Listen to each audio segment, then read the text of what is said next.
नमस्कार. यशवंतराव चव्हाण सेंटरमध्ये मी आपल्या सगळ्यांचं मनापासून स्वागत करते. आज शरद पवार इन्स्पायर फेलोशिपच्या निमित्ताने आपण संपूर्ण राज्यातून आवर्जून या कार्यक्रमासाठी उपस्थित राहिला. तुमचे पालकी ज्यांच्यामुळे तुम्ही आहात त्यांचं मी मनापासून जास्त स्वागत करते, कारण आज तुम्ही इथे बसला याचं कारण आशीर्वाद देण्यासाठी तिथून ते बसलेत वरती.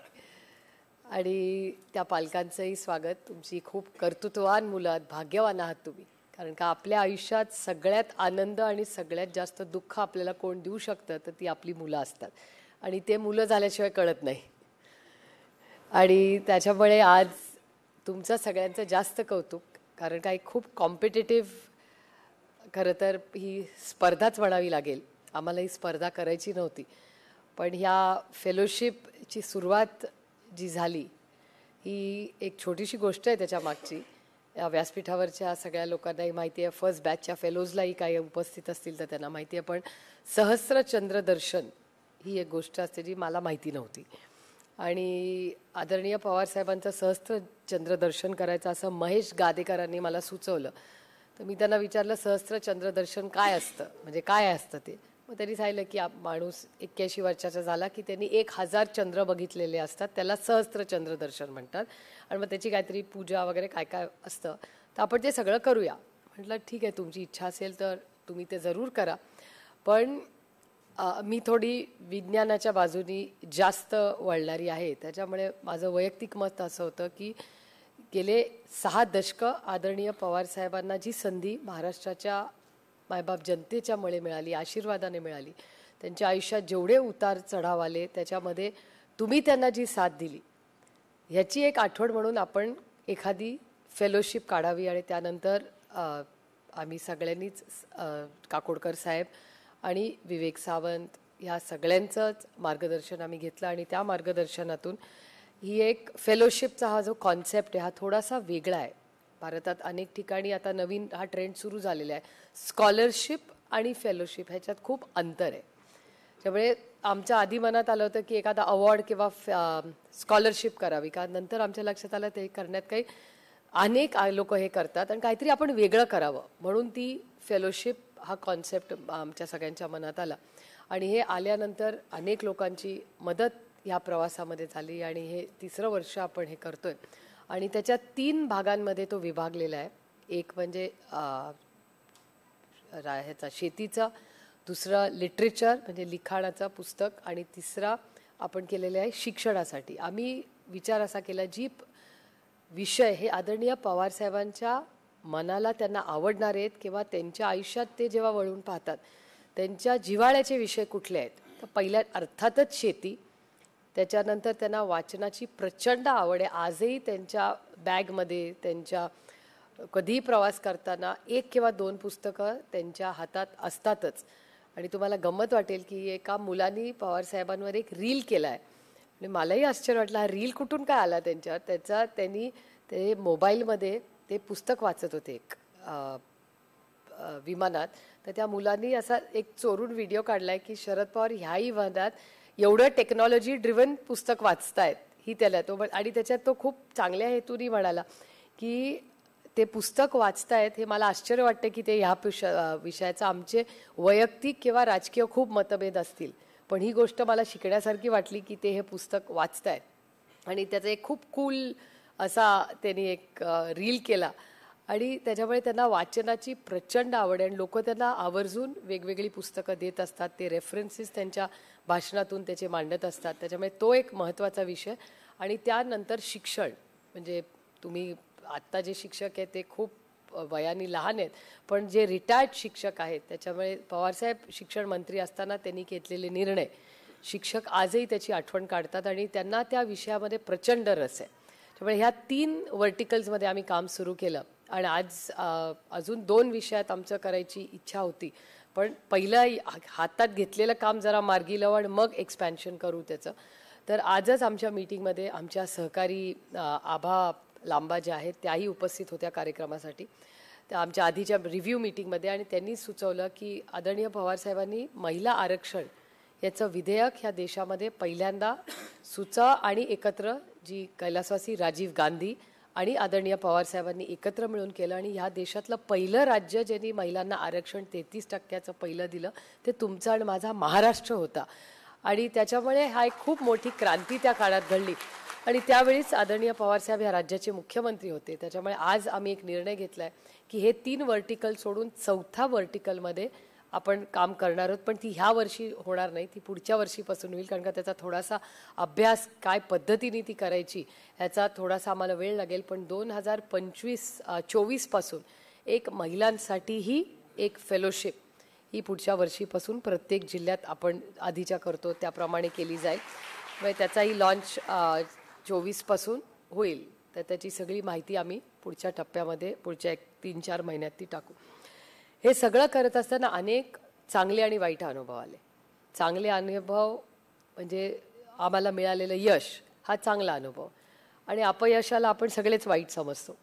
पण मगाशी योगायोगाने सावंत सर असतील किंवा मला वाटतं मगर सर असतील, पुरी सर असतील, या सगळ्यांनी आम्हाला सांगितलं आणि असं त्यांनी मार्गदर्शन केलं की अपयशालाही त्याच्यात एक वेगळी गंमत असते. त्याच्यात शिकण्यासारखं बऱ्याच गोष्टी असतात.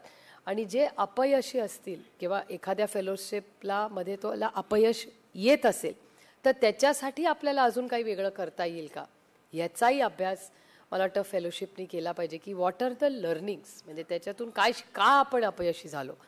तर ज्यांना यश मिळेल ते जातीलच, ते पुढे जातील, मोठे काहीतरी होतील. कदाचित 5 वर्षांनी एखादा फेलो इथे एक चांगलं व्यासपीठावरनं भाषण करेल की मला ही फेलोशिप मिळाली, त्यातून मी असा घडलो, ह्याचं कौतुकच असेल. पण एखादा फेलो ज्याला अपेक्षित असं यश मिळालं नसेल तर त्याचा हँड होल्डिंग करून पुढच्या 3 ते 4 वर्षात तोही कसा जाईल. एखादं मूल हुशार असलं ना तर तो म्युन्सिपाल्टीच्या शाळेत गेला काय किंवा कुठल्याही मोठ्या शाळेत गेला काय, तो हुशार मुलगा शिकतोच. आणि मला वाटतं काकोडकर साहेबांपेक्षा दुसरं या देशात चांगलं उदाहरणच नाही आहे की त्यांना काही स्पेशल एज्युकेशन वगैरे मिळालं नाही. पण काकोडकर साहेब हे आपल्या सगळ्यांसाठी एक आदर्श आहेत. म्हणजे त्यांचं पुस्तक जर तुम्ही वाचलं किंवा त्यांच्या आयुष्याचा तुम्ही सगळा प्रवास पाहिला तर त्या प्रवासामध्ये असं काहीच त्यांच्यासाठी शिक्षणात काही वेगळं केलं नाही. ज्याच्यातून त्यांच्यातला जो वेगळेपणा होता तो कसा घडत गेला ह्याचा मला असं वाटतं विचार चर्चा ही फेलोशिपमध्ये झाली पाहिजे. आणि मला वाटतं सावंत सरांनी मला मगाशी ही सूचना केली आहे. सावंत सर एक आपण व्हर्टिकलच घेऊ या सगळ्या फेलोजमध्ये की काकोडकर साहेबांचं आयुष्य त्यांच्या घरापासून प्रेसिडेंट ऑफ अमेरिकापर्यंत की एखाद्या परदेशातल्या प्रेसिडेंटला का असं वाटावं की ह्या माणसावरच विश्वास ठेवू. म्हणजे ही गोष्ट मी नेहमी अभिमानाने सांगते की काकोडकर साहेब जेव्हा दिल्लीत यायचे आणि न्यूक्लिअर कोऑपरेशनचं आपलं डील झालं अमेरिकेबरोबर तेव्हा अमेरिकेचे प्रेसिडेंट असं म्हणले होते की जर आपल्या प्रधानमंत्र्यांना की जर काकोडकर हो म्हणले तरच मी सही करीन, नाही तर मी करणार नाही. ही एक खूप अभिमानाची गोष्ट आहे. म्हणजे मी जेव्हा जेव्हा ही गोष्ट सांगते की माझ्या अंगावर खरं काटा येतो की शून्यातून हे विश्व किंवा हे वैभव जे महाराष्ट्र स्वतःसाठी नाही त्यांनी ते उभं केलं, भारतासाठी उभं केलं. ही खरं क्रांती शिक्षणातून होऊ शकते. ही क्रांती आपल्याला या फेलोशिपमधून घडवायची आहे. त्यामुळे यश आणि अपयशात यशाला आपण हे बी म्हणतो success has many fathers but failure is an orphan. म्हणजे आता आमच्या आयुष्यात मोठं फेलियर मागच्याच आठवड्यात झालेलं आहे. त्यामुळे दिल्लीत आम्ही सगळे लांब तोंड करून जरा दुखी मन मेरे आहोत की ह्याच्यामुळे झालं त्याच्यामुळे झालं. आता ठीक आहे, झालं तर आहेच ना, आता त्याच्यात किती आम्ही रमत बसणार आता. त्याच्यामुळे परत आता परीक्षा आहे एप्रिलमध्ये. पण म्हणून आता आपलं एका सेमिस्टरला नापास झालो म्हणून फायनलला नापास हो असं काही नसतं ना. जरा अभ्यास केला नीट तर आम्ही फर्स्ट क्लासमध्ये पण पास होऊ शकतो, काय सांगता येत नाही. पण या गोष्टी होत राहतात. त्याच्यामुळे यश आणि अपयश हे येतच राहतं. आणि मी खरं तर गंमत म्हणून काकोडकर साहेबांना मगाशी मीटिंगमध्ये म्हणले की माझा इतका वेळ आता फोकस कामातून बाकीच्या वेळांमध्ये जातो. म्हणजे माझा काही वकिलांचा संबंध कधीच आयुष्यात आला नव्हता. आणि एक मराठी माणसांच्या मध्ये ना आपल्याकडे काही संस्कार असतात, शहाण्यांनी कोर्टाची पायरी चढू नये वगैरे अशा काही गोष्टी असतात. आणि त्या इतक्या वेळा अशा आपल्या डोक्यात बिंबवल्या असतात आईनी, आजीनी, मावशीनी. त्याच्यामुळे मी पहिल्यांदा सुप्रीम कोर्टात जेव्हा पहिल्यांदा पायरी टाकली तेव्हा मला माझी आजीच दिसली. शहाण्यानी कोर्टाची पायरी चढू नये, पण आता चढले मी, आता काय करू. आता वर गेले की आता असं वाटतं आता चढले, आता उतरायला दुसरा काही मार्गच नाही आहे. पण ह्या गोष्टी होत असतात. आणि मी तो सगळा माझा अनुभव कोर्टाचा हा काकोडकर साहेबांना सांगत होते आणि काकोडकर साहेब म्हणजे त्यांनी इतकं मॅटर ऑफ फॅक्ट मला सांगितलं की ठीक आहे ना, अडचण आहे ना, पण लढायचं असतं त्याच्यात काय. म्हणजे त्यांनी ते इतकं अंडर प्ले केलं की मला नंतर लाज वाटली सांगायची की मी हे बोलायला नव्हतं पाहिजे त्यांच्यासमोर की बापरे मी कोर्टाची पायरी चढले वगैरे.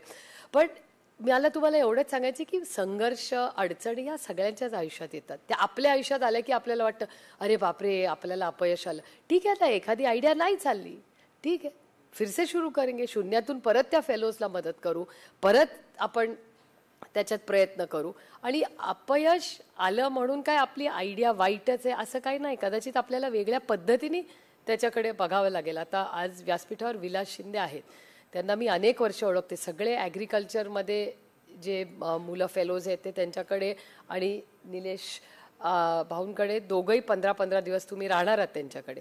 त्या दोघांच्याही खूप वेगळ्या अनुभव आहेत. दोघांनी सगळं आयुष्य शून्यातून सुरू केलेलं आहे आणि त्यातून त्यांनी टेक्नॉलॉजीच्या आणि त्यांच्या अनुभवातून एक मोठं विश्व दोघांनी उभं केलेलं आहे. ते कशातून केलं आहे, ते काय फक्त शिक्षणाच्या बेसिसवर नाही, क्रिएटिव्हिटी. त्याच्यामुळे तुम्ही सह्याद्री फार्म्सला जेव्हा जाल, मला नेहमी असं वाटतं सह्याद्री फार्म्सला गेल्यावर हे कुठल्या तरी अमेरिकन कॉर्पोरेशननी केलेलंच आहे. आणि नंतर हा एक मराठी बोलणारा साधा माणूस येतो आणि म्हणतो मी विलास शिंदे हे सगळं मी उभं, म्हणजे ते म्हणत नाहीत, माझ्या डोक्यात असतं की हे या माणसाने उभं केलं आहे. आणि त्याच्यातून शेतकऱ्यांनी उभं केलं आहे. म्हणजे ते एकट्यांनी नाही केलेलं, त्यांच्याबरोबर त्यांनी सगळ्या शेतकऱ्यांना ज्या पद्धतीने ही क्रांती खरं तर सह्याद्री फार्म्सला घडवली आहे, ही महाराष्ट्राला नाही, देशाला नाही, जगाला अभिमान दाखवणारी. कारण का त्यांचा सगळा जो माल आहे तो फक्त भारतात नाही परदेशात पण जातो. ते आता जरा आज त्यांचा मूड खराब आहे, कारण का कांद्याला 40% टॅक्स लावला आहे आणि निर्यात बंदी पण केली आहे. त्याच्यामुळे ते थोडेसे नाराज आहेत आज. पण आता त्याच्यावर आमची लढाई चाललेली आहे. मी तर सगळ्यांना भाषणात सांगते की या देशातल्या सगळ्यात मोठा उद्योगपती पण 40% टॅक्स भरत नाही. आमच्या कांद्यावाल्याला कुठे तुम्ही 40% टॅक्स लावता. त्यामुळे हे नियम, धोरणं, यश अपयश ह्याच्यातली उलाढाल. आता मला सांगा, शेतकऱ्याची काय चूक. एक पॉलिसी लेवलला निर्णय होतो, तो तर शेती चांगली करतोय, पण एका पॉलिसी लेवलला निर्णय झाला, त्याच्या आयुष्यावर केवढा मोठा इम्पॅक्ट झाला. आता त्याची काय चूक. मग तुम्ही म्हणाल की आता यश अपयश, आता बघा ह्याच्यात अपयश नाही आहे त्या शेतकऱ्याचं, पॉलिसी काय त्यांनी नाही मागितलेली किंवा बोलवली. त्यामुळे ह्या सगळ्या गोष्टी प्रत्येकाच्या आयुष्यात येत असतात. त्याच्यामुळे निराश होऊ नका. नैराशा ही येते आणि जाते, थोडा वेळ वाईट वाटणं साहजिक आहे, पण त्याच्यानंतर शेवटी आपल्या सगळ्या फॅकल्टीज चालतात ना, देवानी चांगला मेंदू दिला आहे, एव्हरीथिंग इज वर्किंग. आणि त्याच्यामुळे ठीक आहे ना, हे असं नाही तर असं, असं नाही तर असं. आता 4 राज्य हारलो, ठीक आहे हारलो, आता कपडे झटकून परत कामाला लागायचं. म्हणून असं थोडी आम्ही म्हणणार की आता 6 महिनेच राहिले आता कसं होणार, कसं नाही, सगळं चांगलंच होणार आहे. त्यामुळे त्याच्यामुळे अपयश हे तुम्हाला असं लांबून वाटतं, आमचं प्रत्येकाच्या आयुष्यात असतं. तुम्ही इकडे तिकडे बघा वळून, शेजारी पुढे मागे सगळ्यांच्या आयुष्यात यश आणि अपयश येत राहतं. म्हणून यश फार आलं तरी फारही वाहत जायचं नाही आणि अपयश आलं म्हणून फार वाईटही वाटून घ्यायचं नाही. त्याच्यामुळे माझ्या आयुष्यात मी नेहमी कॅप्टन कूल दॅट धोनीकडे बघते. तो जिंकत असला तरी आणि हारत असला तरी त्याचं एक्सप्रेशन तेच असतं. ह्या गोष्टी होत राहतात. त्याच्यामुळे तुम्ही खूप अपेक्षेने, आम्हीही तुमच्याकडे बघतोय, तुम्हीही आमच्याकडे अपेक्षेने बघताय. आणि हा डायलॉग सातत्याने, मेंटरिंग, ओपन डायलॉग हा असला पाहिजे. कारण का आम्ही एक कार्यक्रम केला आहे, म्हणजे तो फ्लॉलेस आहे का नाही, आम्ही एक प्रयत्न आणि एक प्रयोग करतोय खरं तर. आणि त्या प्रयोगातून तुमच्या आयुष्यात एक चांगला बदल घडवावा हाच त्याच्या मागचा विचार आहे. कारण मी ही फेलोशिप करण्यामागचा विषय काय, म्हणजे आता ॲग्रिकल्चरचंच बघूया आपण. ॲग्रिकल्चरनं राज्यातून सगळी मुलं ही कृषी विज्ञान केंद्राला बारामतीला जाणार. तिकडून आमचा संबंध सह्याद्रीशी अतिशय कौटुंबिक म्हणून तिथे जाणार. आता ह्या फेलोशिपच्या माध्यमातून तुम्ही भारतात, फक्त महाराष्ट्रात नाही, कृषीमध्ये तुम्हाला कुठलंही काही काम असेल तर आमची अपेक्षा आहे तुम्ही आम्हाला मनमोकळेपणे सांगा की बाबा मला अमूलमध्ये जाऊन इंटर्नशिप करायची आहे, सांगा, आपण मार्ग काढू. आपली ओळखी आहेत, आपली नाती आहेत. आता इथे योगायोगाने प्रोफेसर जावकर आले, ते ऑक्सफर्ड युनिव्हर्सिटीला शिकवतात. आता ऑक्सफर्डमध्ये आपण एकत्र काही काम करू शकतो का. आणि ह्याच्यातून फक्त यश आणि अपयश नाही, हे लंबा रिश्ता आहे. तो काय 1-2 वर्षाच्या फेलोशिपमध्ये संपणार नाही आहे. आणि माझं म्हणणं आहे तो संपूही नये. पहिली बॅचनी 3ऱ्या बॅचचं मेंटरिंग करावं आणि 4थ्या 5व्या, तो it's a continuity, it's like governance. Governance काय एक एक पक्ष करत नाही किंवा एक सरकार करत नाही, ती कंटिन्युटी आहे, करत राहतात. तसंच आपलं हे फेलोशिप आहे. फेलोशिप 1 वर्षाची आम्ही तुम्हाला देतोय, पण एखाद्या युवक किंवा युवतीला पुढे मेंटरिंगची गरज असेल, आपण एका कुटुंबातले सगळे लोक आहोत आणि या फेलोजला पुढेही आपल्याला कशी मदत करता येईल. हे काय नातं 12 महिन्याच्या सर्टिफिकेटचं नाही आहे, ही काय गॅरंटी नाही. 2 किंवा 5 वर्षाची, दिस इज अ लाईफ लॉंग नातं येते. गॅरंटी कागदावर येते, नाती आयुष्यभर टिकतात. त्यामुळे ही नात्यांचा हा उपक्रम आहे. त्यामुळे आज आपण सगळे ह्या कार्यक्रमासाठी उपस्थित राहिला. डॉक्टर आपले शंकरराव मगरजी, SN पुरीजी, विवेक सावंतजी, डॉक्टर काकोडकर आपले सगळ्यात मोठे मार्गदर्शक, Vilas Shinde, doctor Javkar, Hemant Takle, Nilesh Nalawade, doctor Prashant Patil, doctor Nitin Rende, हे सगळे लोक वर्षभर या उपक्रमासाठी वेळ देत असतात. त्यामुळे तुम्हाला कुठल्याही विषयामध्ये रेग्युलर मेंटरिंगसाठी ते तुम्हाला सगळे अवेलेबल असतील. त्यांचे मोबाईल नंबर मी देणार नाही, कारण आता आपण छळत बसू सगळे मिळून त्यांना. त्यामुळे पण एक मेंटरिंग आणि ते तुम्हाला कोच करतील, गाईड करतील. सावंत सर तर प्रचंड वेळ देतात. बिझनेस मॉड्यूल कसं तयार करायचं, अनेक विषय, अनेक पैलू ते सांगतील त्यांच्या भाषणामध्ये.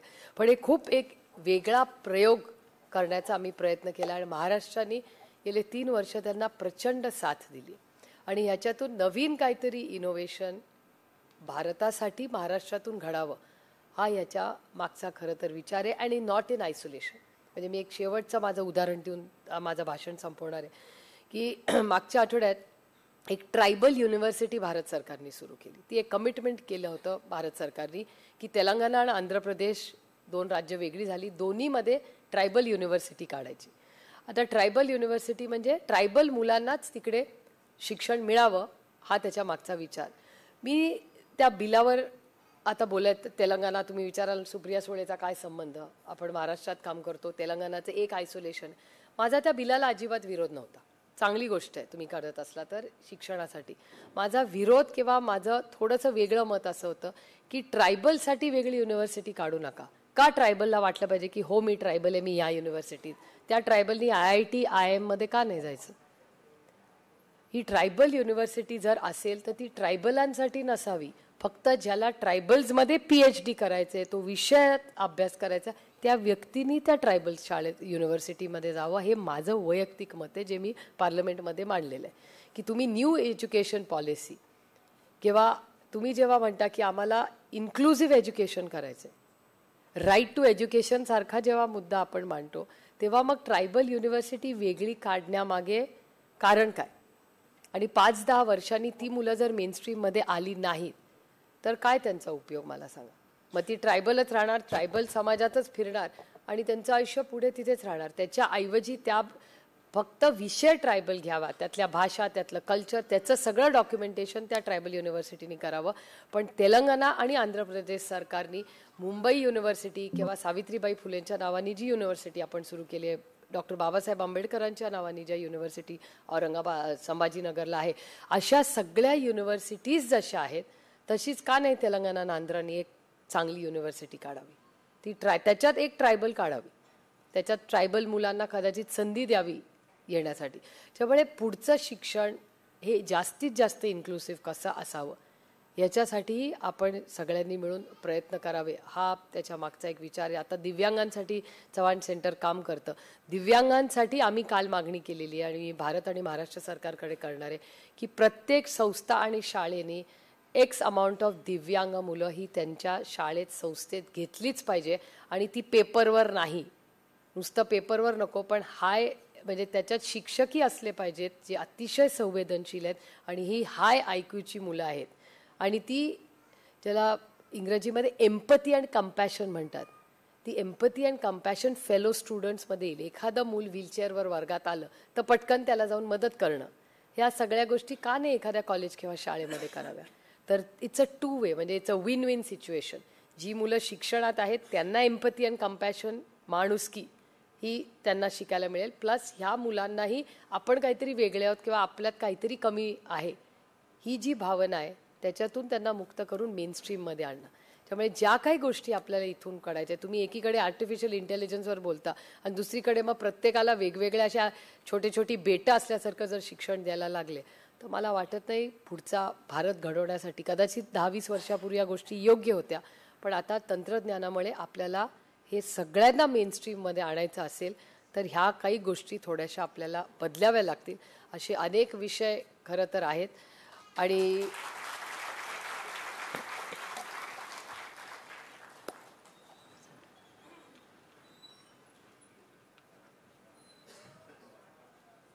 माझं दुर्दैवाने असं झालंय, बेल आल्याशिवाय भाषण बंद करायचं हे कळतच नाही. त्याच्यामुळे पण आज आलात आपण आणि ज्या विश्वासाच्या नात्याने पुढचे 1 वर्ष आपण एकत्र काम करणार आहोत, तो अनुभव आमच्यासाठी हा आनंदाचाच असतो, तो तुमच्यासाठी आनंदाचा होईल एवढीच अपेक्षा करते. आणि एका चांगल्या नात्याची सुरुवात आज इथपासून होत आहे. त्या नात्याशी आम्हीच्याकडून कटिबद्ध राहू. पुन्हा एकदा पालकांचेही आल्याबद्दल मनपूर्वक आभार मानते आणि आपली रजा घेते. जय हिंद, जय महाराष्ट्र.